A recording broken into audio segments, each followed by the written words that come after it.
Y bueno, es para nosotros un gran gusto tener esta ponencia virtual por parte de Juan Carlos Hidalgo Cuellar, que es investigador del Instituto de Ciencias Físicas de la UNAM. El doctor Juan Carlos Hidalgo recibió su grado en astronomía por la Queen Mary, que es parte de la Universidad de Londres.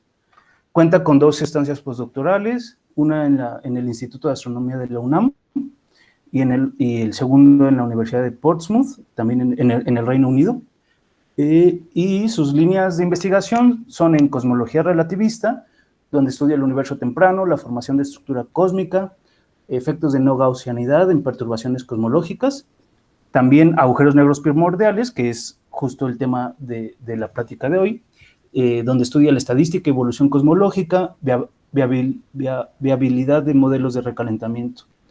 Y también cuenta con trabajos en modelos de gravedad no modificada, en los que estudia modelos que suplantan la materia oscura, así como fenomenología de la materia oscura. Y sin más preámbulo, le dejo la palabra al doctor Hidalgo para su presentación. Bueno, gracias.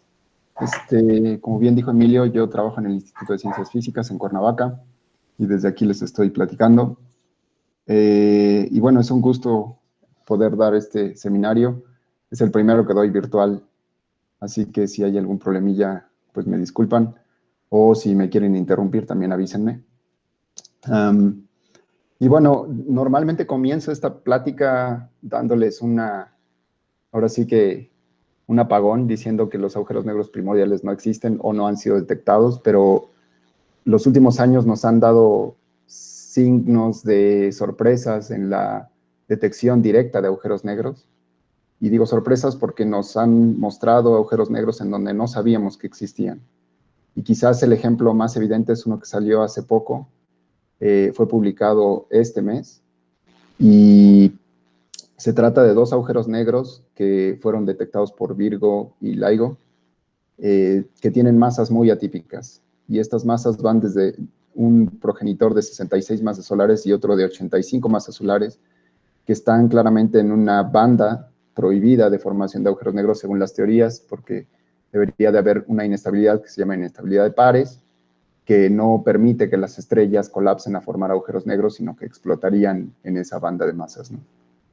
Entonces, el agujero negro resultante es de 142 masas solares, que es ya una bestia, y lo importante de esta detección también es que llega a dar evidencia directa de la existencia de estos agujeros negros en un rango en donde no se tenía idea de que existieran estos agujeros negros, que son los agujeros negros de masa intermedia. Pues estos agujeros negros son bastante raros, y por la rareza dan lugar a pensar en que el origen que pudieron haber tenido estos son primordiales. Voy a definir lo que es un agujero negro primordial y darles una idea de cuál es el rango de masas, y en la segunda parte de la plática hablaré de las consecuencias cosmológicas de estos agujeros negros y en su utilidad, cómo los hemos estado usando dentro del Instituto de Ciencias Físicas de mi grupo para acotar modelos teóricos de inflación y de recalentamiento. Bueno, los agujeros negros, pues el concepto más sencillo es decir que es una región causalmente desconectada del resto del universo y limitada por un radio de Schwarzschild en el caso de agujeros negros que no roten. El radio de Schwarzschild nos indica dónde se encuentra el horizonte de eventos. Este horizonte de eventos está asociado o parametrizado por la masa contenida dentro de ese radio, y con este simple parámetro o con esta simple prescripción de cómo se vería un agujero negro sin rotación, podemos directamente calcular cuál es la densidad de materia promedio dentro de un agujero negro. Y esta densidad, que es claramente la masa entre el radio y el cubo, sería una densidad que va como la masa, como el inverso al cuadrado de la masa del agujero negro. Entonces, ¿qué quiere decir esto? Que mientras más grandes sean los agujeros negros, son menos densos, o a la inversa, los agujeros negros más pequeños van a tener densidades muy, muy grandes. Entonces, lo interesante es que, por ejemplo, siempre asociamos un agujero negro como algo muy, muy masivo, pero un agujero negro supermasivo de más o menos 10 a la 9 masas solares podemos pensar que podría estar hecho de agua, tendría la densidad promedio del agua, mientras que un agujero negro de una masa solar necesita un progenitor que sea una estrella de neutrones en donde la densidad de materia es enorme, pero aún así la idea es cómo podemos generar agujeros negros todavía más pequeños, o es posible generar agujeros negros más pequeños. Bueno, astrofísicamente parece que no. La densidad de materia más digamos, grande que tenemos podrían ser un gas de quarks, que es más o menos de la misma orden de densidad que las estrellas de neutrones, y es solo así podríamos formar agujeros negros de más o menos una o dos masas solares. Pero agujeros negros más chicos, pues los podríamos encontrar si es que pensamos en situaciones cosmológicas, en este caso, o astrofísicas, de densidades al principio del universo. Como sabemos, el universo se está expandiendo y por lo tanto, hacia tiempos más tempranos, pues el universo era cada vez más denso, particularmente en las primeras etapas del universo, en donde el universo estaba dominado por partículas ultrarrelativistas, tendríamos una descripción de un fluido tipo radiación, y este fluido lo que haría es comportarse de esta manera, ir escalando con el tiempo, como el inverso del tiempo al cuadrado. Entonces, mientras más nos vamos al pasado, podemos encontrar densidades cada vez más grandes y podríamos encontrar densidades de radiación, por ejemplo, de muy, muy altas, no nada más del tipo de neutrones, sino todavía más altas, si nos vamos a tiempos más tempranos, y podríamos llegar a colapsar regiones que sean inhomogéneas y formar agujeros negros del colapso directo de este tipo de materia, ¿no? Esto es a lo que le llamamos un agujero negro primordial. Este mecanismo que les estoy contando es el mecanismo más estudiado o el más aceptado como posible progenitor a la formación de agujeros negros primordiales. Y las masas que podría tener un agujero negro primordial, pues van desde la masa de Planck, porque no sabemos qué sucede a escalas más pequeñas que la masa de Planck, y hasta masas de más o menos 10 a la 2, 10 a la 3 masas solares. Si nos vamos a tiempos que sean mayores, por ejemplo, si en esta ecuación que está encerrada pongo un tiempo de 1 segundo, yo tendría 10 a la 23 más 10 a la 15, que serían 10 a la 38 gramos, y eso es más o menos 10 a las 5 masas solares. Entonces, un agujero que se forma a la edad del universo de 1 segundo, que es más o menos cuando empieza nucleosíntesis, son los procesos que más entendidos tenemos, o los primeros procesos que tenemos entendidos en cosmología, nos darían agujeros negros primordiales ya bastante masivos, ¿no? Ya considerablemente grandes como para ser candidatos a agujeros negros supermasivos. Pero, entonces, yo puedo formar en todo ese rango de masas, desde la masa de Planck hasta más o menos 10 a las 5 masas solares, agujeros negros por colapso directo de materia en el universo temprano. Entonces, ese es más o menos el rango de masas. Sin embargo, vamos a ver que ese no es el único requisito para formar agujeros negros, ¿no? Entonces, ¿cómo formo agujeros negros primordiales? Bueno, lo que necesito, no puedo formar un agujero negro de un universo que sea homogéneo, porque nada colapsaría, o todo colapsaría. Entonces, lo que necesito son inhomogeneidades, son regiones que tengan más densidad que otra, y estas regiones están modeladas en una primera aproximación por el modelo de colapso esférico, o también le llaman modelo Top Hat, en donde yo puedo considerar, así como está ilustrado acá, una región con una sobredensidad de materia hasta un cierto radio, y después una infradensidad, si quieren, para compensar la cantidad de materia que yo tenía en el centro, de modo que en promedio la materia sea igual a la materia homogénea que tengo en el resto del universo, que es esta región gris que rodea a esta inhomogeneidad. Y esto, en el modelo de Top Hat, lo que me genera son universos que serían, universos que tendrían una curvatura central positiva, una curvatura negativa en una región periférica, y después una curvatura cero en el universo, como la observamos actualmente, o como tenemos evidencia. Esto correspondería, este modelo del colapso esférico nos da como resultado inhomogeneidades que podemos cuantificar por esta cantidad delta, Y sin embargo, nosotros, al estar tratando de modelar agujeros negros primordiales, lo que estamos tratando es de colapsar regiones que viven en un universo temprano que estaría dominado por un fluido perfecto descrito por una ecuación de estado W. Si es un fluido adiabático, entonces esta ecuación de estado también coincide con la velocidad y la propagación del sonido. Y en la ecuación de evolución de las perturbaciones, esa velocidad del sonido lo que nos da es una escala de Jeans o una escala del colapso, a partir de la cual todas las inhomogeneidades o todas las configuraciones podrían colapsar y formar estructura. Lo Juan, que, disculpa. sí, sí, Aquí, entonces, la raíz de las inhomogeneidades son perturbaciones alrededor de Freeman-Russell-Walker, supongo. sí. ¿Y qué sabes de si esas inhomogeneidades fueran, por ejemplo, por otras métricas de entrada inhomogéneas, pues, sin hacer perturbaciones de FRW, podrías tener agujeros negros primordiales en backgrounds, no sé, sí, que no sean pues ni homogéneas ni isotrópicas. Sí, sí, sí se ha estudiado. La cuestión aquí es que esto es lo más inmediato para relacionarlos con perturbaciones primordiales, como las de inflación.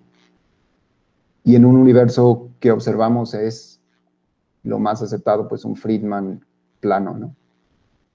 Entonces estas inhomogeneidades las estamos poniendo en esa situación, rodeadas por un universo que sería plano y que sería homogéneo isotrópico. La inhomogeneidad en sí la podemos modelar con otras métricas, no nada más con un top hat, y eso es a lo que voy después.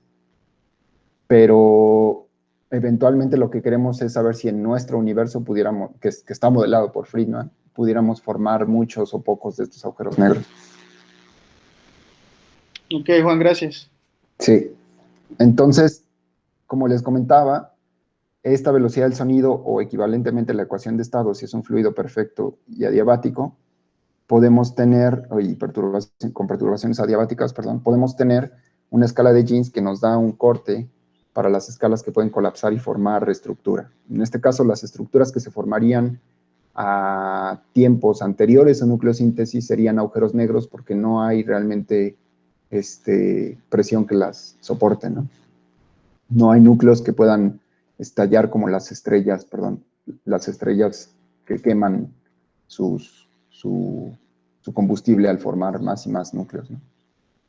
Entonces, en este caso, lo que Carr, que fue mi supervisor del doctorado, ideó en 1975, fue que estos agujeros negros primordiales debían de tener una amplitud basado en este modelo de Top Hat, relacionando el tamaño de la inhomogeneidad con la amplitud de la perturbación a través de esta relación entre curvatura y amplitud de la perturbación.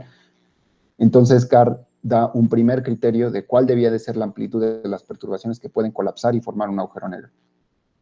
Esa amplitud es esta delta crítica que debe de ser mayor o igual a la ecuación de estado. Entonces, si estamos hablando, por ejemplo, les he estado hablando de que el universo temprano está dominado por radiación, esa ecuación de estado es de 1/3. Entonces, la amplitud mínima para formar agujeros negros debería ser de 1/3 al momento del cruce del horizonte, que es esto que cuando las inhomogeneidades están apenas entrando al horizonte causal cosmológico, deberían de tener ya una amplitud bastante grande para poder formar un agujero negro.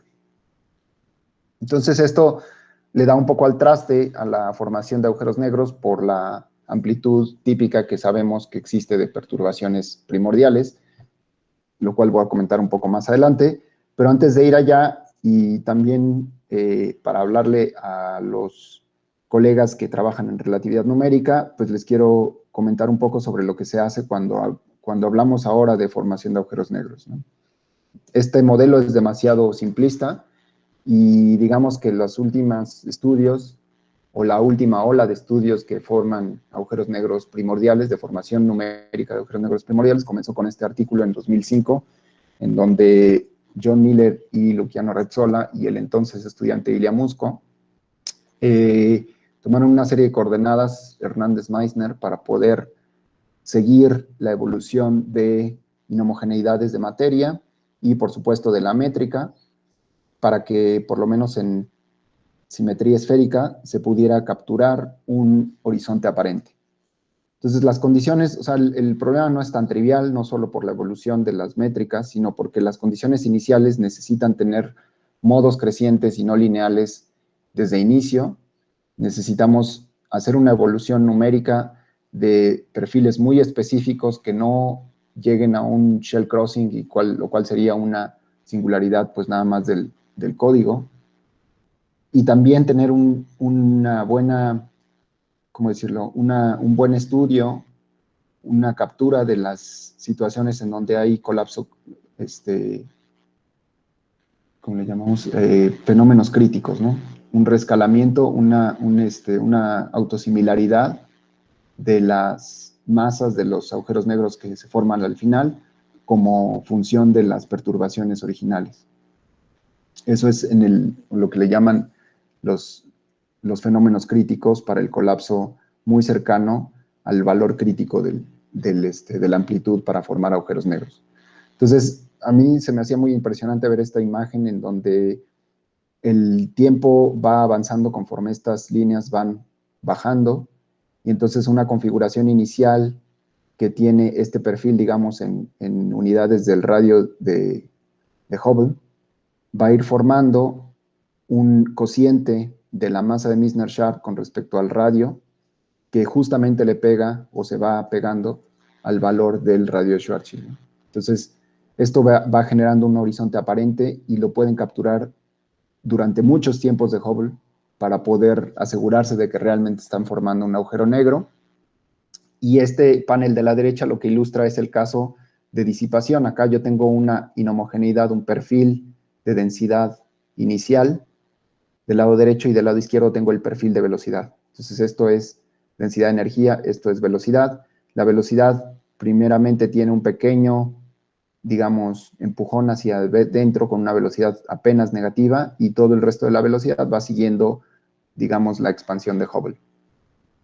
Entonces, en este caso, la inhomogeneidad no colapsa, se disipa, hay una onda de disipación, y pueden ver que evoluciona como si fuera una ola de materia, y la velocidad también va generando, pues, una disipación. Entonces, esto ya es bastante, bueno, no sé, lo veo bastante avanzado con respecto a las evoluciones que tenían, por ejemplo, Shibata y Sasaki en los 90s, y también Niemeyer y Jedamzik. Y esto vino a abrir un nuevo criterio, perdón. Tengo un pequeño comentario. Sí. De hecho, Ian Hawke estudió el colapso crítico de un fluido perfecto en un universo en expansión. Ajá. En el 2000. Ajá. De hecho, este trabajo de Musko, Miller y Resola es como un remake del estudio de Ian. Pues yo, hasta donde sabía, ellos tenían la idea de, bueno, proponían pues por primera vez las coordenadas con las que estaban trabajando, y era la capacidad que tenían era esto de poder capturar el horizonte. Correcto. Y poder evolucionar por muchos tiempos de Hubble después de la formación del horizonte. Porque eso es algo que, por ejemplo, Shibata y Sasaki no podían con las BSS, ¿no? Creo que no funcionaba eso. Perdón, sí. Sí, bueno, no, está muy bien. Y bueno, nada más para ilustrar esto, cómo se ve, pues aquí este es un laboratorio de... Juan Carlos, perdón, ¿te puedo interrumpir? ¿Sí? En la diapositiva anterior habías dicho algo sobre las condiciones iniciales, que no podían ser que no podían ser tan libres porque conducían a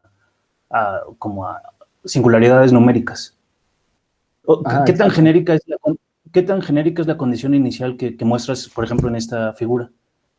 Te voy a mostrar unas ecuaciones que son más o menos el perfil de densidad que se usa.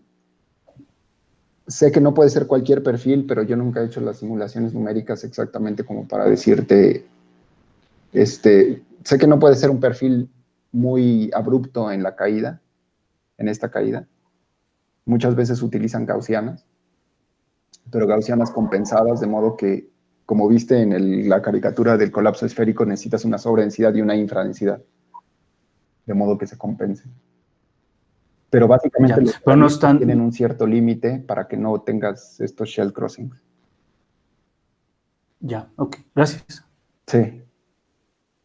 Y bueno, esta es nada más una ilustración que con un análogo de una onda, digamos, esférica, entre comillas, de agua, que hace una onda concéntrica y cómo genera una singularidad en el centro. Bueno, esto es más o menos lo que le pasaría, ¿no? a la simulación, que finalmente genera ahí un pico, y esto sería como nuestra singularidad del espacio-tiempo, y entonces la formación posterior de un horizonte, que por supuesto en el agua no sucede, pero me pareció muy, muy ilustrativo esto. Fíjense cómo están estos pistones en la orilla de la imagen, empujando el agua, ¿no?, hacia el centro, de manera concéntrica, y se ve muy padre. Y bueno, eso es nada más para ilustrarles cuál es la idea de las simulaciones hidrodinámicas en relatividad general. Como les digo, los criterios han avanzado mucho o se han refinado bastante, y ahora sabemos que el punto 3 de Carr, o el 1/3 de Carr, no aproxima muy bien a lo que ahora nos dicen las simulaciones numéricas. El criterio de Carr lo que nos decía era que las perturbaciones debían de colapsar siguiendo más o menos esta ley, que es una identidad, pero los estudios más recientes de Miller y Musko, todavía Musko ha seguido haciendo, y otros últimamente han retomado esas ideas, van a darnos una idea de cómo una función de esta delta crítica, que es el valor mínimo de la amplitud de las perturbaciones para el colapso gravitacional, como función de la ecuación de estado. Entonces esto lo que nos dice es que estas perturbaciones podrían ir colapsando de manera más sencilla si es que la ecuación de estado es cada vez menor, lo cual tiene sentido porque la presión es cada vez menor. Y más o menos esta es una idea del perfil, pero no recuerdo bien cuál es la alfa. Pero lo que sí se puede observar es que tiene un perfil más o menos tipo gaussiano, ¿no?, donde tenemos una caída del radial, de la delta. Y este es más o menos el criterio de la relación entre el valor crítico de la perturbación y la ecuación de estado. Este es un resultado analítico de cuál debería de ser el valor crítico. Y este resultado analítico es esta línea continua que se ve en esta gráfica. Esto lo tomé de un artículo de Harada, que es muy bonito porque comienza describiendo esta caricatura del colapso esférico y después va dándonos una modificación del criterio de Jeans a través de una onda de sonido que va viajando de un extremo de la inhomogeneidad al otro mientras la inhomogeneidad va colapsando. Entonces es muy bonito y le pega bastante bien a los resultados de las simulaciones, por lo menos hasta el valor de radiación, que es lo que nos importa, ¿no? Y valores menores que también podrían ser encontrados en el universo primordial. Entonces este es más o menos el estado del arte de la formación de agujeros negros en relatividad numérica, de la formación, claro, de agujeros negros primordiales. Y lo que más se ha caracterizado es cómo este valor crítico de la perturbación es una función de la ecuación de estado del fluido que domina el universo durante las épocas tempranas, ¿no? Los agujeros negros claramente no nada más los llegamos a formar, también otro efecto importante y relevante para esta plática es que se evaporan. Entonces hay una producción de pares en el horizonte por las fuertes gradientes si quieren, del potencial que hay de gravedad cerca del horizonte de eventos. Y un análisis estadístico lo que nos dice es que la definición de estos campos cuánticos en el horizonte nos van a dar como resultado una detección de una radiación térmica en el infinito, y esa radiación térmica del infinito es la famosa radiación de Hawking, y es una radiación que tiene una fórmula que va como la temperatura va como el inverso de la masa. Entonces, por lo tanto, agujeros negros cada vez más pequeños van a radiar en temperaturas más altas, y un agujero negro de, por ejemplo, 10 gramos me va a radiar en teraelectronvolts. Y esto, por ejemplo, esta fórmula la han utilizado recientemente los experimentalistas de Hawk, del detector Cherenkov que está en la Sierra Negra, para imponer cotas a cuántos agujeros negros primordiales podría haber en la vecindad solar, ¿no? Entonces, esto básicamente me dice también que si yo tengo un agujero negro de la masa del Sol, va a radiar con una radiación de 10 a la menos 7 Kelvin. Esto quiere decir que no se puede evaporar, porque la radiación del agujero negro es de una temperatura menor a la temperatura de la radiación cósmica de fondo al día de hoy, ¿no? Entonces, la radiación cósmica de fondo más bien sería acretada por el agujero negro en lugar de que el agujero negro emita radiación. Y ese es un efecto que le llaman radiación del cuerpo gris y que se ha tomado en cuenta en los estudios de evaporación de los agujeros negros. El hecho de que haya una emisión de energía por los agujeros negros nos da un ritmo de evaporación, un ritmo de pérdida de energía de estos agujeros negros, y eso nos lleva a una evaporación de los agujeros negros más pequeños. Los tiempos de evaporación son cosmológicos, porque puede llegar un agujero negro de 10 a la 14 gramos, tardarse 10 a la 10 años, que es más o menos la edad del universo, y por otro lado, agujeros negros, bueno, aquí lo pongo, ¿no? El tiempo de evaporación de un agujero de 10 a la 14 gramos, de 5 por 10 a la 14 gramos, es más o menos el tiempo de Hubble. Entonces, si un agujero negro se formó con esta masa en el universo temprano, pues ahora está evaporándose, y agujeros negros más pequeños se evaporaron antes, en épocas anteriores del universo. Agujeros negros más grandes no se han evaporado aún. Entonces, si yo quiero tomar agujeros negros primordiales que pudieran ser la materia oscura al día de hoy, necesitaría agujeros negros más grandes que esta masa, que 10 a la 14 gramos, que es más o menos la masa de una montaña.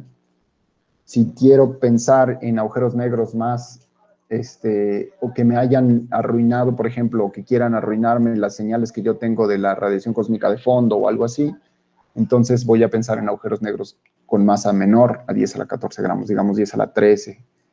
Lo vamos a ver en una gráfica después. Pero esa es también parte de la utilidad cosmológica de los agujeros negros.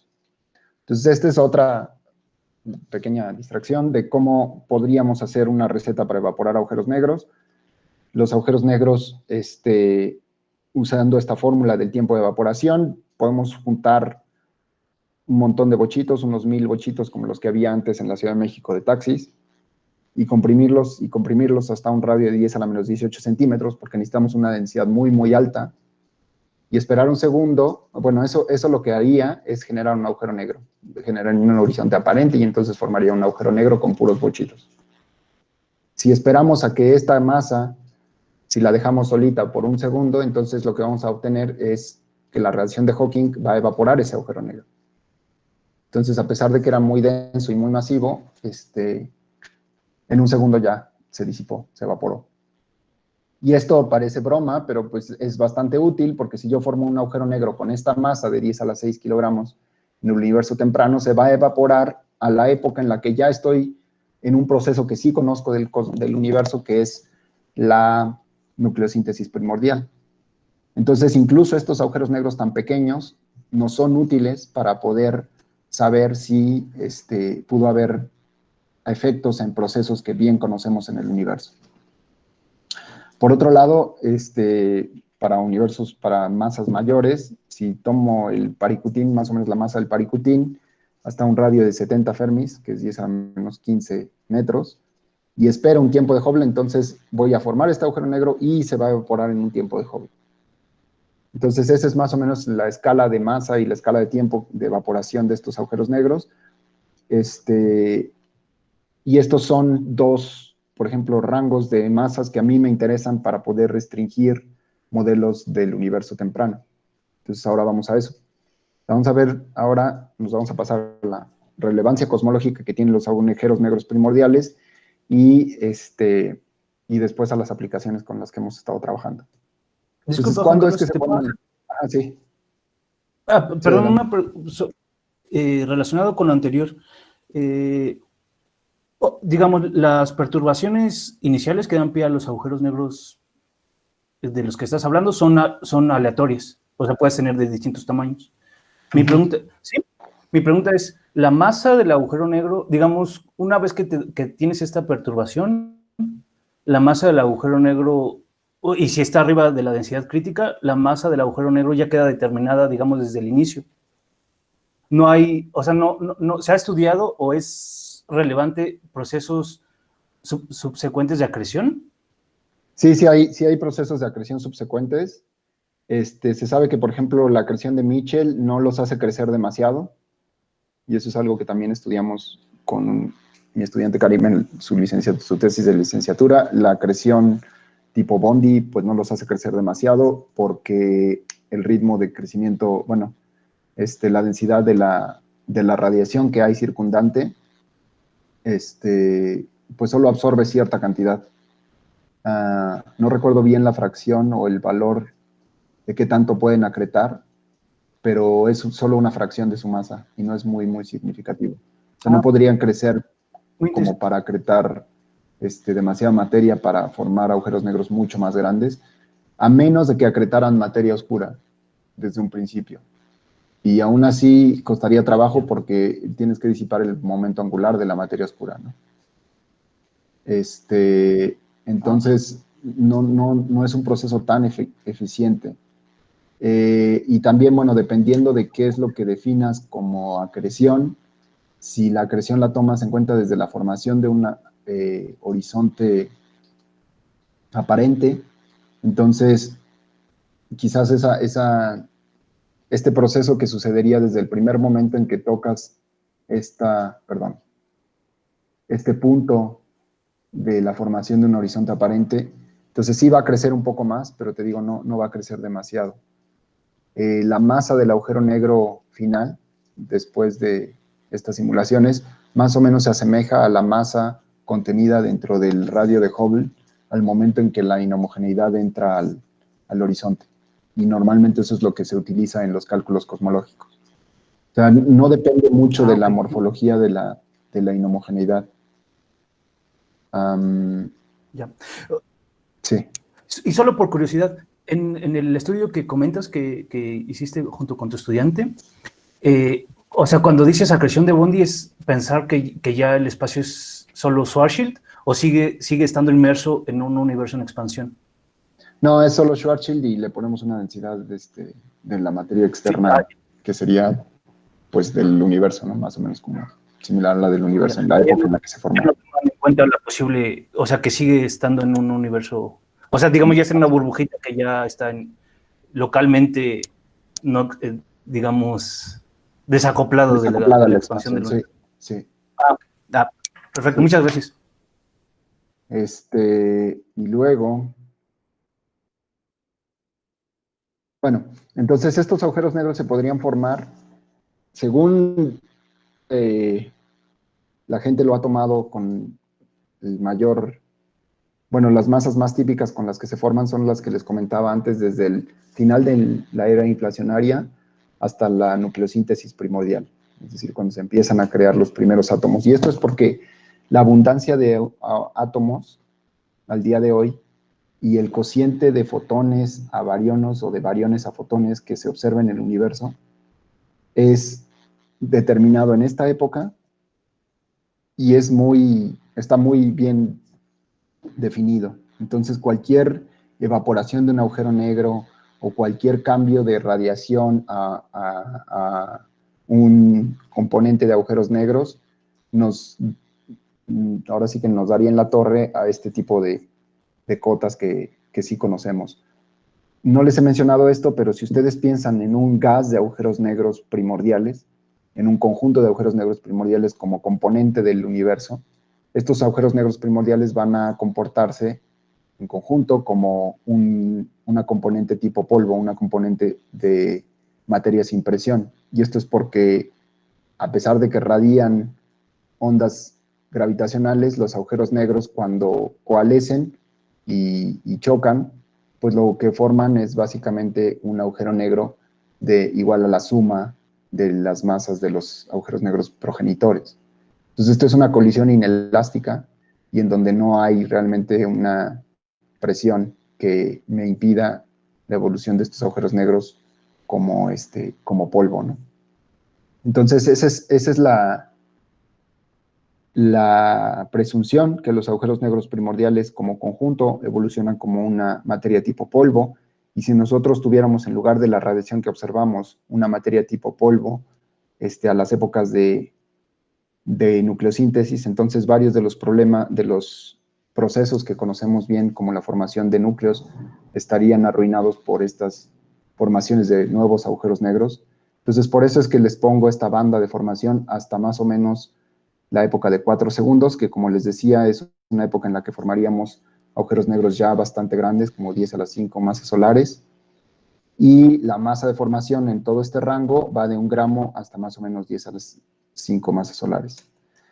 La evaporación de los agujeros negros, sin embargo, toma lugar desde casi en la época de formación, porque los más chiquitos se evaporan rapidísimo, hasta el día de hoy. Como les decía, un agujero negro con 10 a la 14 gramos, que sería formado más o menos por esta primera transición de electrodébil, se va a evaporar al día de hoy. Y los agujeros negros se van a seguir evaporando, los agujeros negros primordiales, si es que existen, se van a seguir evaporando. Y entonces podemos estudiar los efectos de esa evaporación en todos los demás procesos que sí observamos en el universo, ¿no? En particular podemos observar, por ejemplo, el fondo de rayos gamma, galáctico y extragaláctico. Podríamos achacárselo a la evaporación de agujeros negros y entonces decir, bueno, si es que son agujeros negros, no puede haber más que los rayos gamma que observo, ¿no? Entonces déjenme ir un poco más a detalle en eso. Y acá algo importante es que una vez que se evaporan los agujeros negros, pudieran dejar detrás reliquias que no tenemos idea cómo tratar. No sabemos qué pasa cuando el agujero negro se evapora al grado de llegar a una masa de Planck. Entonces, lo más probable es que quede una reliquia de la masa de Planck, del tamaño de la masa de Planck, como si fuera un agujero negro nada más del tamaño de la masa de Planck. Y entonces, nuevamente, el tener muchos agujeros negros del tamaño de la masa de Planck me va a hacer un gas de agujeros negros de esa masa y que nuevamente podría ser la materia oscura, ¿no? Entonces, esa es la relevancia cosmológica.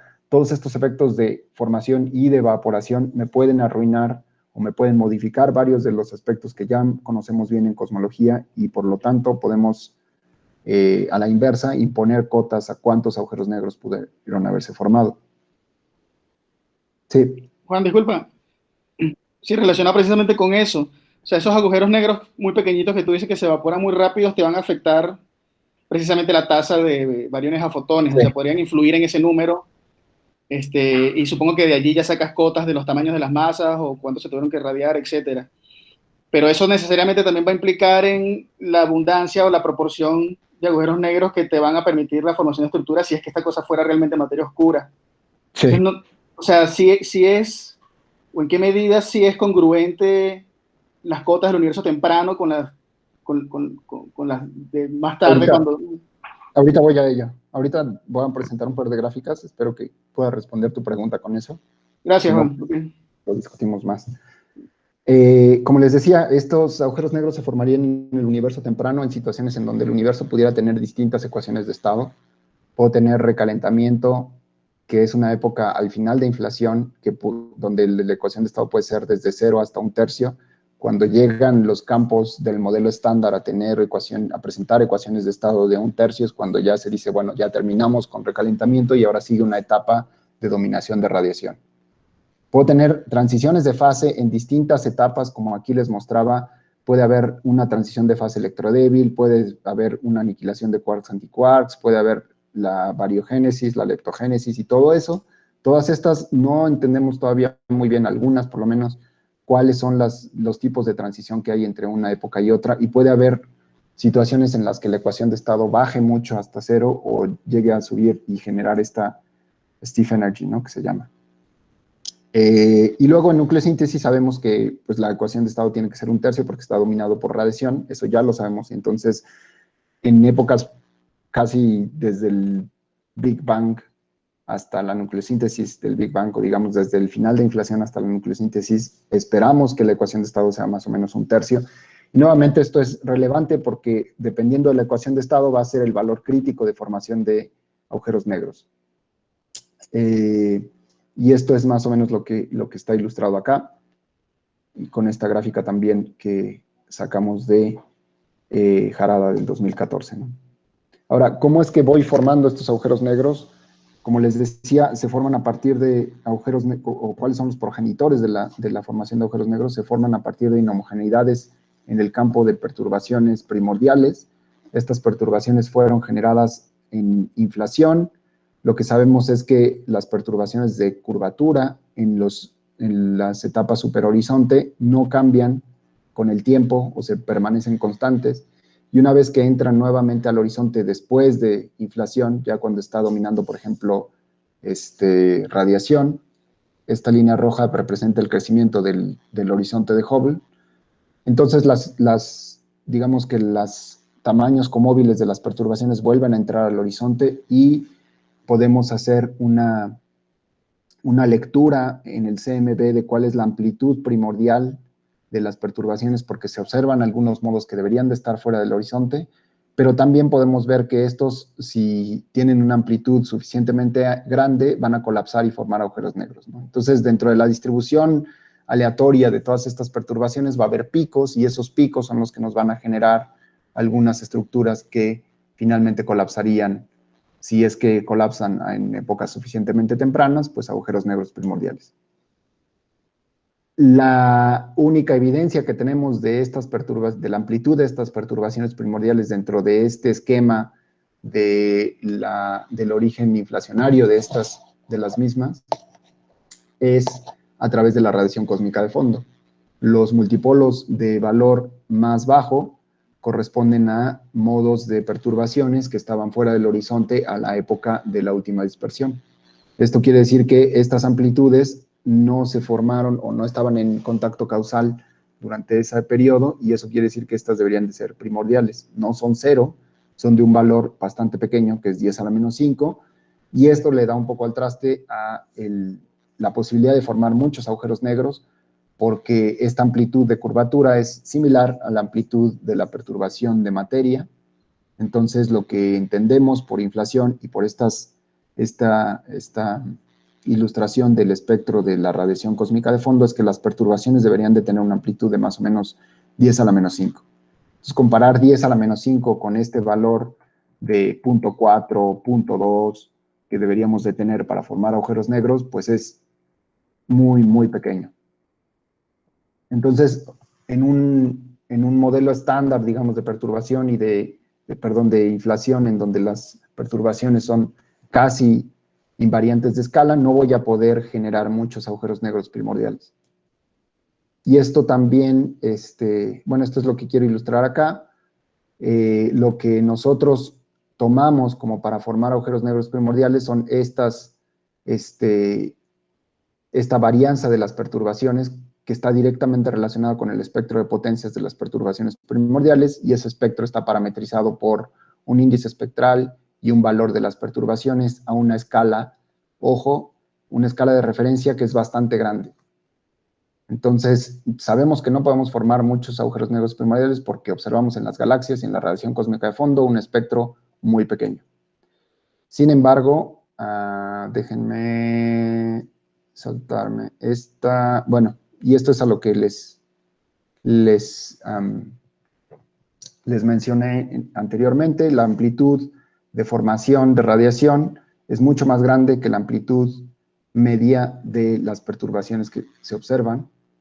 Entonces, uno podría pensar en qué escenarios alternativos pudiéramos plantear para formar agujeros negros primordiales. Uno es, vamos a etapas en donde la ecuación de estado sea más o menos 0.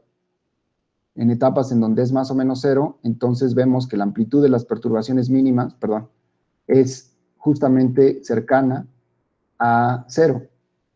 Y entonces podríamos tener la esperanza de formar más agujeros negros primordiales. Esto es algo que también se ha probado o se ha buscado, sobre todo en etapas de transición de fase.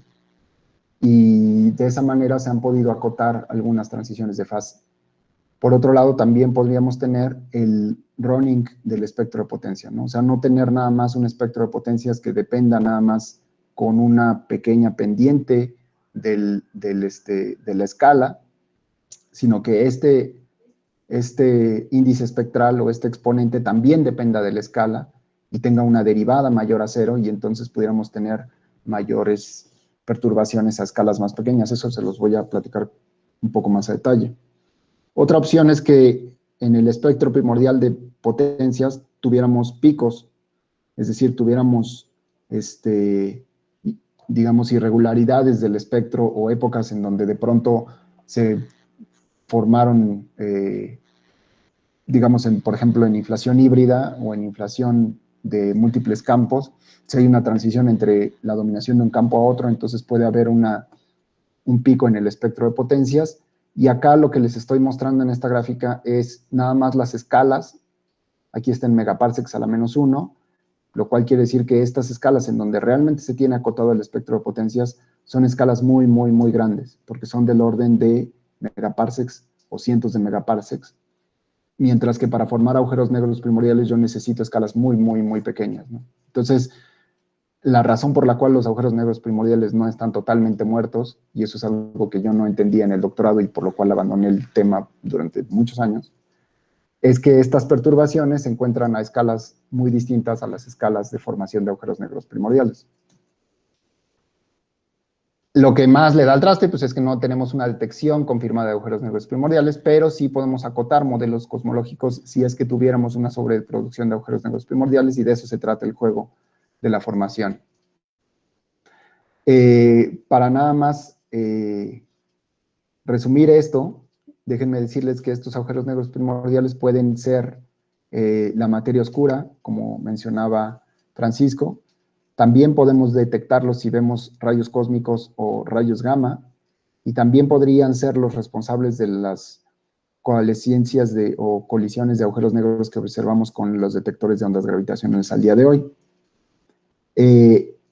Y como les he insistido en varias, bueno, ya mencioné varias veces, lo que pudiéramos tener es una sobreproducción de agujeros negros si es que superan la cantidad de materia oscura que tenemos al día de hoy, o si nos dan en la torre a procesos que conocemos bien, como el espectro del CMB o la nucleosíntesis primordial. ¿Cuáles son las cotas? O sea, ya que vimos que no hay detección de agujeros negros primordiales, ¿qué tanto nos sirve el tener estos procesos en el universo que no queremos que los agujeros negros primordiales nos arruinen?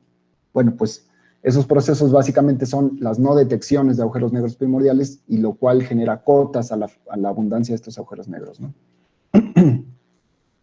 Perdón. Estas cotas están ilustradas en esta figura. Son cotas de varias distintas de naturaleza muy diversa. Entonces, por ejemplo, el lente gravitacional es buscar agujeros negros en observaciones.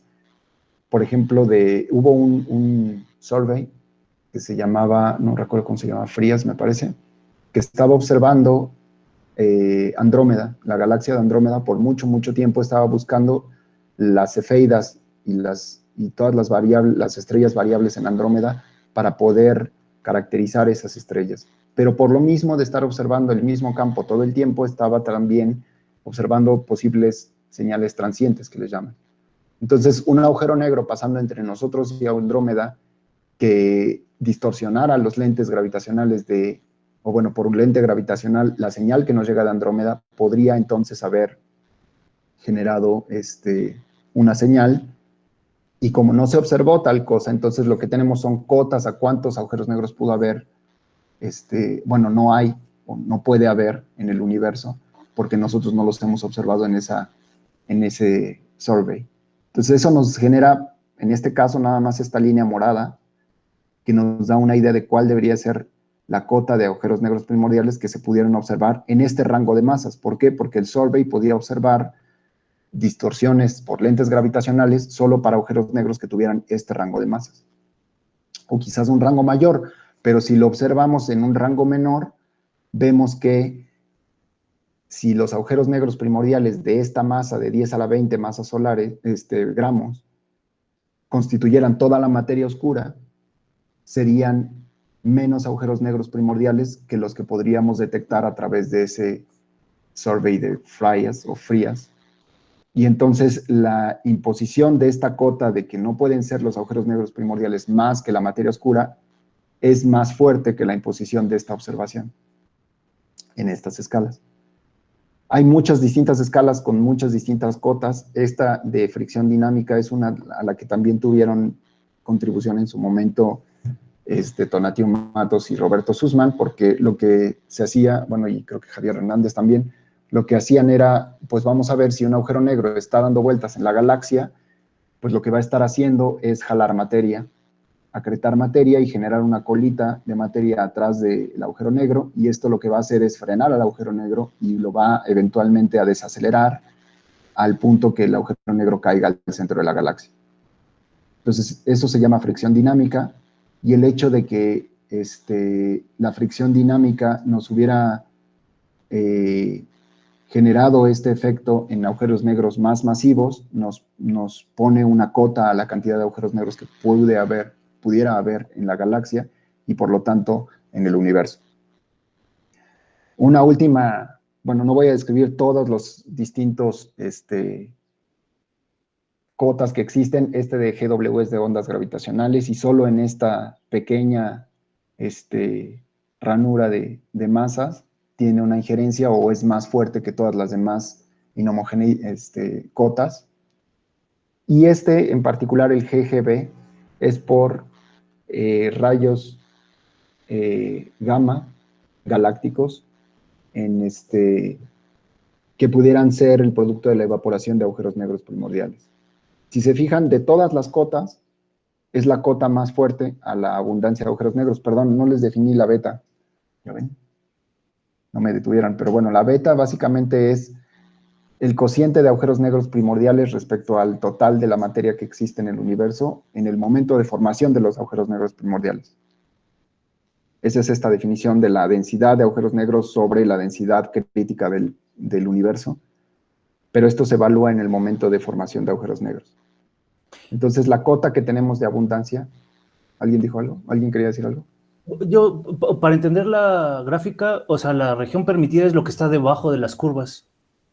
Sí, exacto, sí. La región permitida sería debajo de las curvas. Si tú tienes muchos agujeros negros, por ejemplo, de esta masa de 10 a la 15 masas solares por acá, entonces esto ya no está permitido porque Hawke observó en la vecindad solar un fondo cósmico de radiación, o un fondo de radiación de rayos gamma, o más bien no observó nada, pero Hawke tiene un límite, un threshold, un umbral de observación. Entonces, si la señal es muy tenue porque hay muy pocos agujeros negros, entonces la señal debería de llegar por acá. Pero si la señal fuera suficientemente fuerte, porque hay muchos agujeros negros por una abundancia beta que está más o menos en este nivel, entonces Hawke ya la hubiera detectado. Entonces, de esa manera es como se ponen estas cotas. Y lo interesante es que una colaboración mexicana es la que ha impuesto las cotas más fuertes para cualquier rango de masa de la abundancia de agujeros negros primordiales. Entonces, si ustedes creen en bueno, sí, básicamente ese es el statement, ¿no? Y ese artículo salió el año pasado. No tiene muchas citas, pero este artículo que conjunta, o digamos que colecta todas estas observaciones y las pone en una sola gráfica, pues ya tiene casi 40 citas y salió apenas hace unos meses, porque los agujeros negros primordiales, debido a las detecciones de ondas gravitacionales, han estado muy de moda, y varios nuevos aspectos han salido, ¿no? Juan Carlos, perdón, ¿por qué Algunos de dices, los que voy a mencionar ahorita. Sí. por qué dices que de la colaboración Hawke salió una cota para cualquier rango de masa? No, para este valor. O sea, el valor más restringido de la masa, de la abundancia de agujeros negros que cualquier otra masa, digamos. Entonces, Oye, no y hay en una otra pregunta, masa una también, cota tan fuerte, pues. sí, también hay como mucha esperanza o al menos yo he escuchado que los agujeros negros primordiales puedan explicar las semillas que dan lugar a los agujeros negros supermasivos, ¿no? Pues Creo esa que es no. otra. O sea, si Sí, tú piensas en agujeros negros supermasivos, digamos, una masa solar son 10 a la 33 gramos, ¿no? En esta escala. Entonces, 10 a la 9 masas solares, 10 a la 10 masas solares van a ser 10 a la 43 gramos, más o menos por acá, ¿no? Entonces, pues debe de haber, no sé, no tengo todavía los números para saber si estas cotas son más fuertes que la cantidad de agujeros negros que hay en el centro de las galaxias. Supongo que sí son más fuertes. Supongo que sí son más fuertes, porque por lo menos el 1% de la materia total del universo, o 0.01% creo, es agujeros negros, ¿no? Supermasivos. Y eso está por acá arriba. Entonces, más bien hay una cota más fuerte en ese rango de masas, pero no he visto que la gente lo haya mencionado así. Puede ser un buen statement. Bueno, y para las personas que se dedican a eso, creo que ellos no se preocupan tanto que la semilla sea, no sé, de 10 a la 10. O sea, Ajá, porque ok. ya por procesión o por merger pueden llegar a eso. Creo que necesitan semillas del orden de 10 a la 4, 10 a la 5. Sí, pues eso estaría por acá, ¿no? Pero otra vez, si se hubieran formado esos agujeros negros, ahorita le harían un lensing al CMB. Y ese lensing al CMB lo que haría sería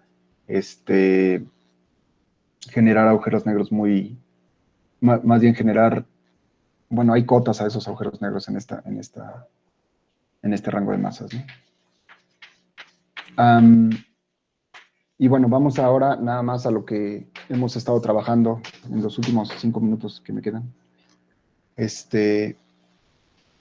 Vamos ahora nada más a lo que hemos estado trabajando en el Instituto de Ciencias Físicas. Les voy a poner un par de ejemplos de lo que hemos estado haciendo.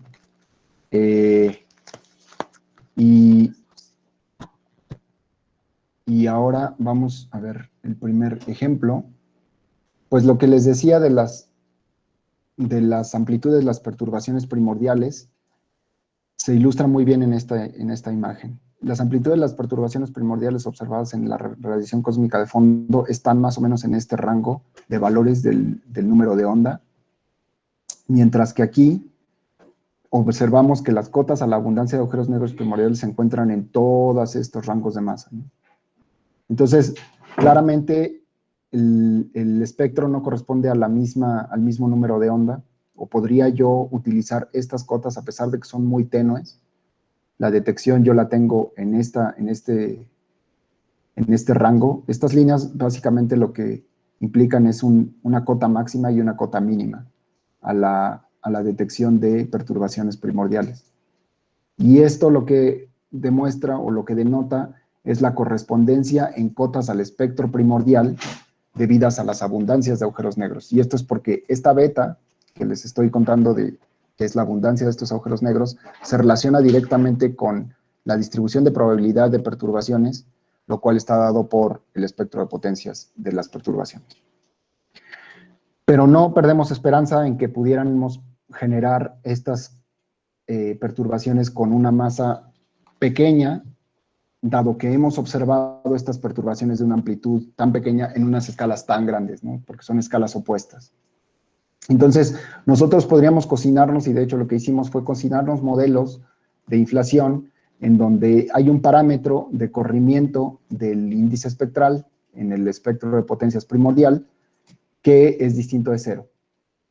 Entonces, cuando las perturbaciones del CMB fueron detectadas por primera vez por COBE en estas escalas, Bernard Carr y otros colegas, sus estudiantes, rápidamente usaron estas cotas a la abundancia de agujeros negros primordiales para decir, bueno, el índice espectral, es decir, esta cantidad que está en el espectro aquí arriba, no puede ser más grande que 1.16, porque si fuera de 1.16 entonces le daría al traste, o bueno, sería, digamos que saturaría las cotas que tenemos a la abundancia de agujeros negros primordiales. Aquí estoy exagerando o está un poco cambiado, modificado, porque esta es de un artículo de Smoot del 2017, en donde incluye no nada más agujeros negros primordiales, sino otros objetos que se llaman machos.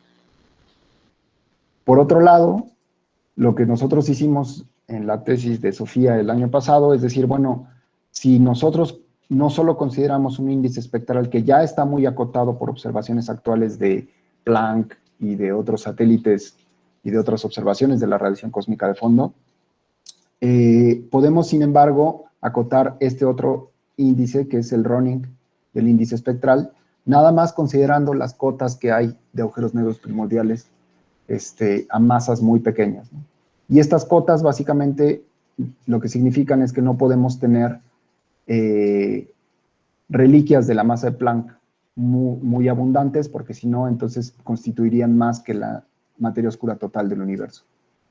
Entonces, lo que esto nos limita, modelos de inflación, el límite del Ronin, y esta herramienta la hemos utilizado, en varios trabajos con Gabriel Germán, como 4 artículos hemos utilizado esa cota para poder acotar modelos de inflación, tanto inflación natural como el modelo de Starobinsky. Y por otro lado, lo que hicimos fue hacer una cota, o sea, hacer el inverso, tomar las cotas de los agujeros negros primordiales para establecer un valor estadístico de cuál, poner un prior, digamos, al valor estadístico que pudiera tener el corrimiento del índice espectral, ¿no? El Ronin. Entonces, lo que el Planck nos dicta en sus observaciones del 2015 es que este Ronin es consistente con 0, pero tiene un valor un tanto negativo, que sería de menos 0.0072, y lo que nosotros encontramos al imponer un prior de que el índice espectral en combinación con el Ronin no puede pasar de esta línea azul que puse en esta figura del paper de Planck. Entonces tenemos una constraint que nos puede dar un valor distinto sobre todo el Ronin del índice espectral, ¿no? Nos baja los valores tanto del espectro como del índice espectral como del Ronin del índice espectral. Entonces, esta relación es lo que nos dice que el Ronin no puede ser mayor a este valor, y el resultado estadístico de poner este prior en una cadena de Monte Carlo para analizar las perturbaciones del CMB es este que está en esta figura. Esto está en la tesis de mi estudiante Sofía, y como pueden ver, si nosotros tenemos un frag prior, es decir, si nosotros tomamos como sin restricciones los datos del CMB de Planck 2015, tenemos el contorno naranja o el contorno amarillo, y el contorno más oscuro, el contorno más café, estaría, que más bien en el código de colores morado, estaría restringiendo o estaría restringido por este prior que tenemos del Ronin del índice espectral. No se ve muy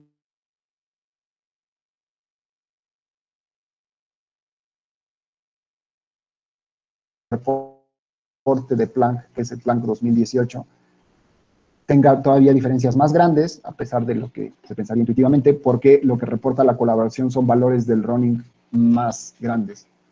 Entonces, pudiera ser que con nada más considerar objetos que ni siquiera existen y para los cuales tenemos cotas observacionales, estemos acotando el espectro de potencias y parámetros del espectro de potencias que para colaboraciones como Planck les lleva un montón de tiempo. Entonces, ese es algo que hemos hecho últimamente y queremos publicarlo. Esperamos publicarlo hacia finales de este año.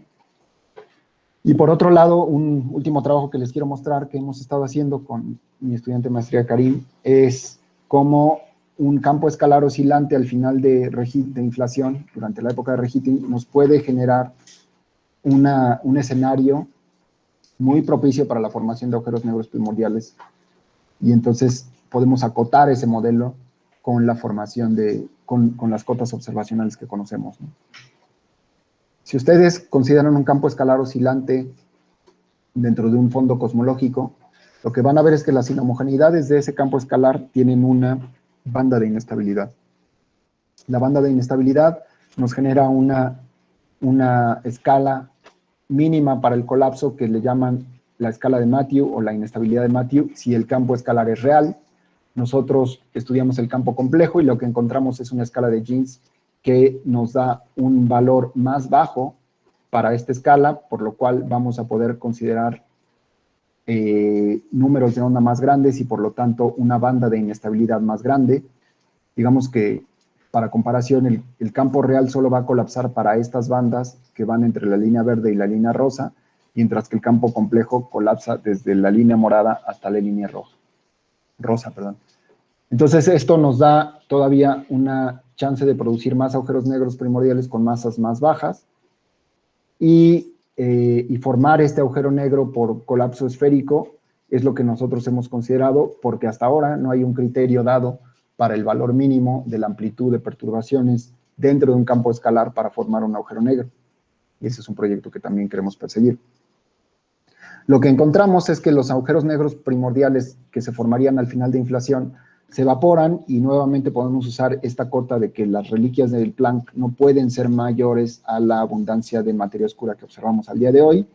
Y esto nos da una cota para esta beta, que es esta cota sobre masas muy cercanas a la masa de Planck, y por lo tanto podemos saturar a cuál puede ser la duración del periodo de recalentamiento o el nivel de energía en el cual estamos recalentando el universo para poder no generar demasiados agujeros negros primordiales. Entonces, esta es la curva de saturación. Si yo tengo un modelo en donde un campo escalar oscilante complejo y con un potencial nada más m cuadrada, phi cuadrada, y lo pongo o tiene lugar después de que inflación terminó en cualquiera de estos valores, entonces reheating o esta época en donde el campo escalar está oscilando no puede durar más de 2 e-folds en este caso o 4 e-folds en este caso. Si pasa arriba de esta curva, entonces estoy sobreproduciendo agujeros negros primordiales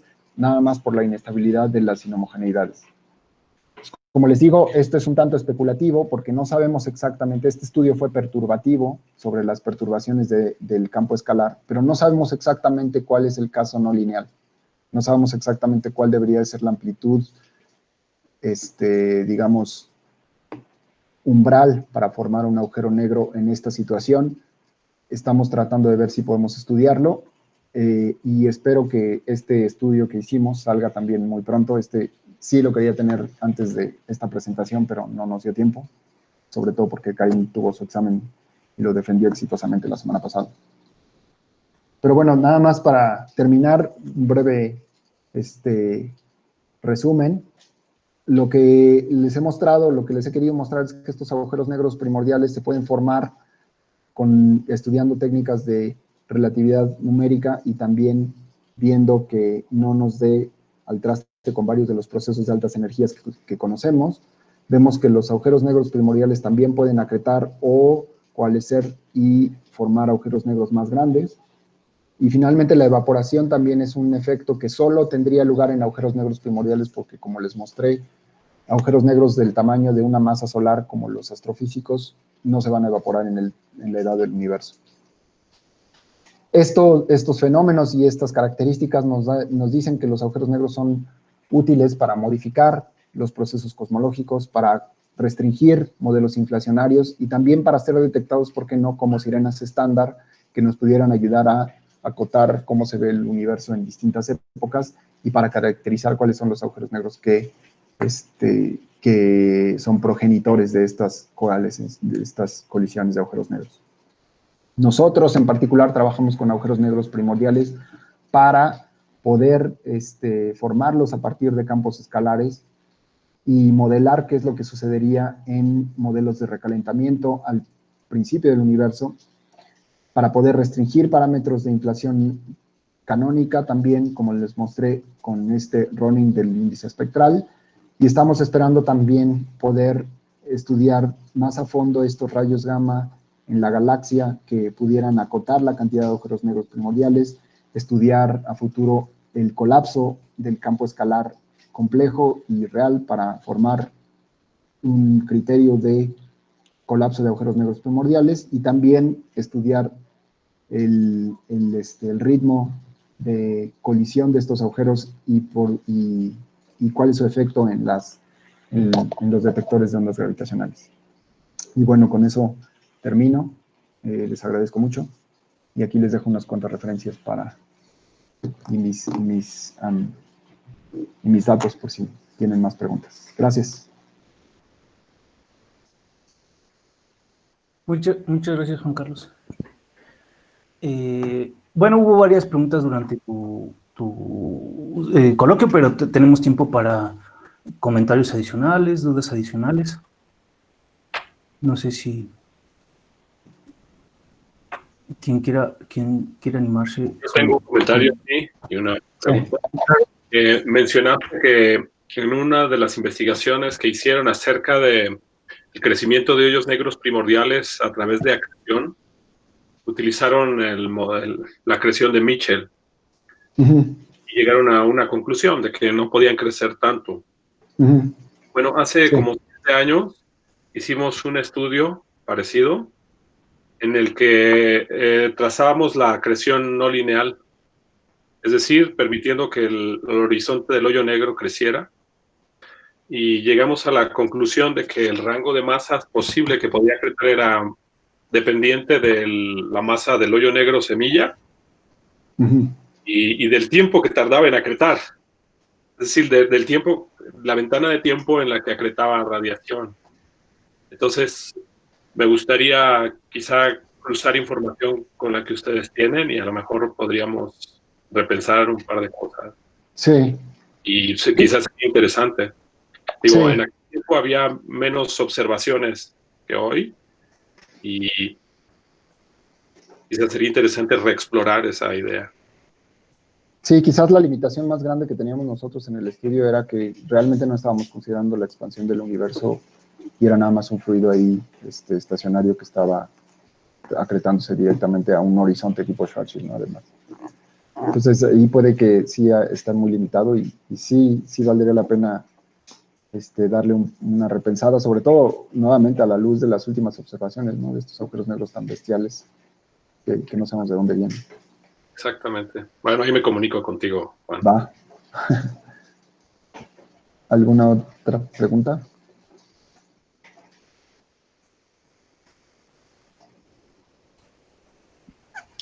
Yo tengo una pregunta un poco relacionada con la última.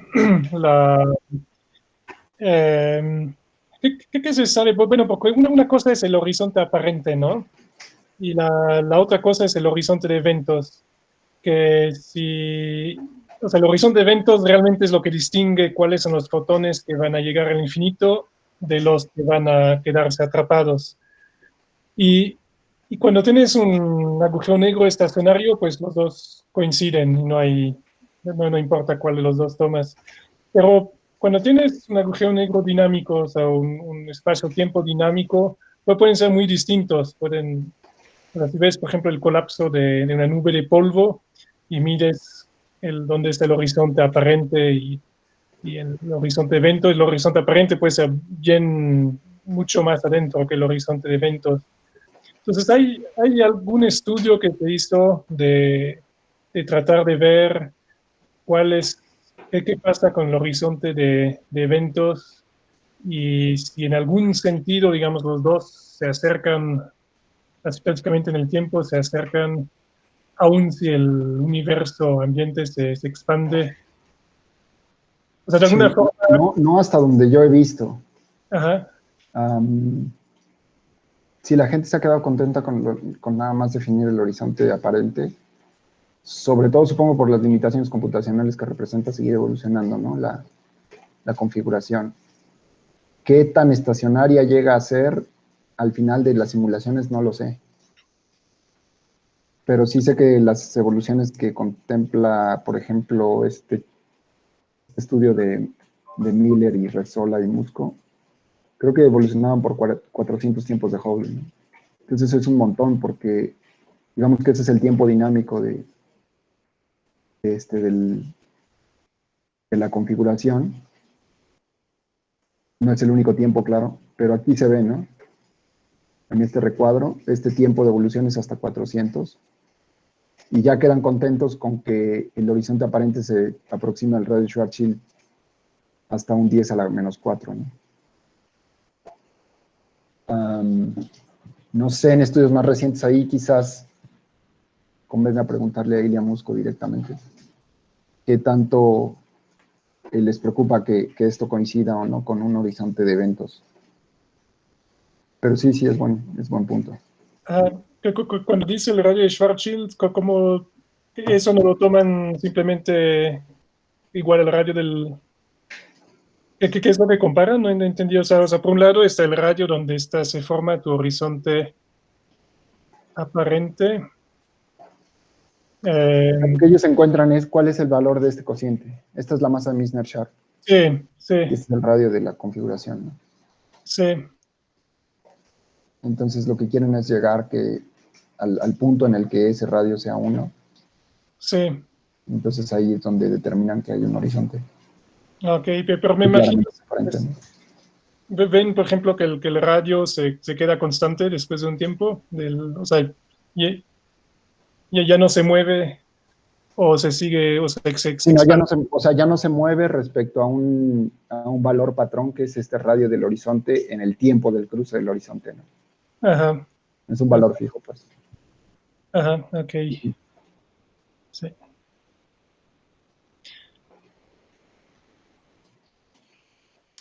Ok, gracias.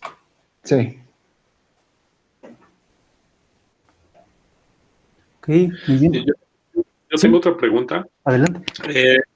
Parece que el ingrediente de radiación por creación de pares, radiación de Hawking, es importante para estimar la masa de los hoyos negros que quizá fueron primordiales y ahora ya son actuales, ¿no?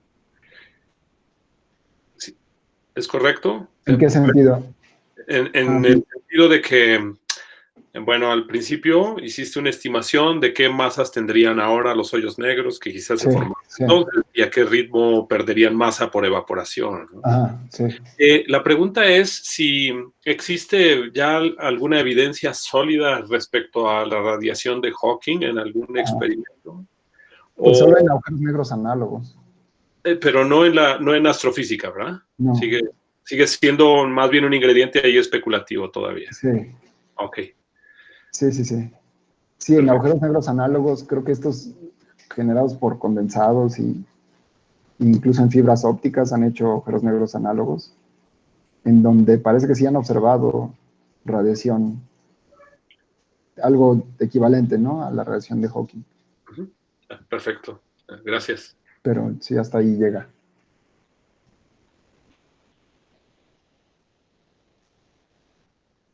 Juan, disculpa. Sí, Con respecto a este trabajo en el que quisieras analizar una contribución además de un campo escalar, o sea, quieres incorporar un campo escalar para que ayude a generar esas inhomogeneidades que formarían estos agujeros negros primordiales, entiendo. yo nada O- más estoy o- tratando de estudiar campos escalares que son típicos de recalentamiento. pero con el propósito de generar estos... De generar estos agujeros negros, sí. exacto. Sí, Entonces quiero ver ahí, si las inhomogeneidades son suficientemente no lineales, con un criterio ahorita de nada más colapso esférico. Es decir, aquí yo estoy pensando en que, se me olvidó poner la ecuación acá, pero yo estoy pensando que el colapso esférico va a tener se va a alcanzar el colapso cuando la perturbación lineal tiene una amplitud de 1.68, ¿no? Que ese es ok, el valor típico. la sobredensidad crítica, pues. Sí, la sobredensidad crítica, sí. Y estás pensando igual en Chester, Sí, Top sí, sí. Hat, todo Sí, digamos, el algoritmo, digamos, de estos colapsos esféricos. exacto, sí.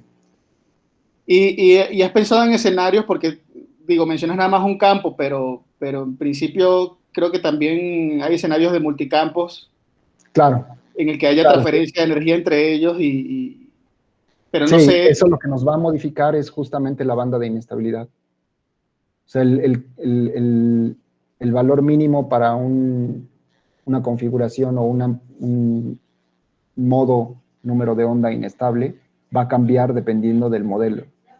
Cambia, por ejemplo, en este caso con la masa, este valor de la K de Jeans depende fuertemente de la masa. sí, sí, sí. Si yo le pusiera una autointeracción, esa autointeracción aparece en la ecuación de Klein-Gordon y seguramente también va a aparecer aquí. Pero este caso es el primero por ser, uno, el más típico, y dos, porque en el fondo pues se parece mucho al polvo. Entonces Sí. da una cierta esperanza, ¿no? De que se pudieran producir muchos. Y entonces también Eh, podrías atribuir, por ejemplo, ese corte en el Power Spectrum a este campo de reheating, el corte, o sea, ¿cuál corte, perdón? a escalas pequeñas. O sea, El de, esta escala de jeans, es muy pequeña. característica, o sea, esto te va a suprimir precisamente los modos que van a colapsar o no. Sí, sí, me va a dar una banda de modos que van a Entonces colapsar. entonces van a haber estructuras que no se van a formar bajo este modelo. Sí, pero ojo, esto es nada más para este campo. O sea, este campo no es un campo de materia oscura. Ah, eso iba, si este iba a ser un papel, o sea, entonces nada más la materia oscura sigue siendo los campos, los agujeros primordiales que forme eventualmente. Exacto, sí. Ah, ya. Es que pensé que los dos iban a jugar el papel de... De materia oscura, no. Eso Ok, es más elaborado. Y lo que se piensa es que, bueno, el modelo o la secuencia estándar es que este campo eventualmente decae, ¿no? Decae en las partículas del modelo estándar, por eso es el recalentamiento. Pero si ya formó agujeros negros, pues esos agujeros negros ya están fuera de sí, comunicación. ya quedan, claro. El resto ya no van a formar nada, ya no van a decaer, ¿no? Ok. Ah, ya, Entonces, ya nada más, si me permites el comentario, esa es la razón por la cual este tipo de observable sigue siendo de importancia, ¿no? Porque realmente no tenemos muchas señales o muchos mensajeros que traigan información desde épocas como Regiten. claro. Pues si tú formas un agujero negro, el agujero negro ya evoluciona de una manera distinta, ¿no? Igual las ondas gravitacionales. Entonces, este análisis, el análisis perturbativo que nos da lugar a estas inestabilidades y a la evolución de las perturbaciones es muy, muy análogo al de la evolución de ondas gravitacionales Ok. primordiales. Entonces, esas ondas gravitacionales también nos pudieran dar un fondo, ¿no?, de ondas gravitacionales. El problema es que no es tan llamativo porque las escalas son muy, muy pequeñas. Entonces, esas no se van a observar en LIGO, por ejemplo. A Ya. menos de que estés en una ventana de una banda, ahora sí que de energías para reheating, que es muy específica. No he estudiado eso, pero sí he visto un par de artículos al respecto. Ok. Gracias, Juan. Sí. De acuerdo. Entonces, si no hay otro pregunta o comentario, entonces agradecemos a Juan Carlos por esta presentación tan interesante. Y ojalá en un futuro próximo ya podamos hacer un coloquio en persona, ¿no? ¿Cómo no? A ver si el próximo Fue un año. placer ir a Morelia. Sí, bueno, pues Gracias, Juan Carlos. Gracias a todos. Gracias, muchas gracias. Que estén muy bien. Buenas tardes. Mm. Muchas Luego. gracias. igualmente, Hasta hasta luego. luego. Chao. Juan, saludos. Cuídate. Gracias.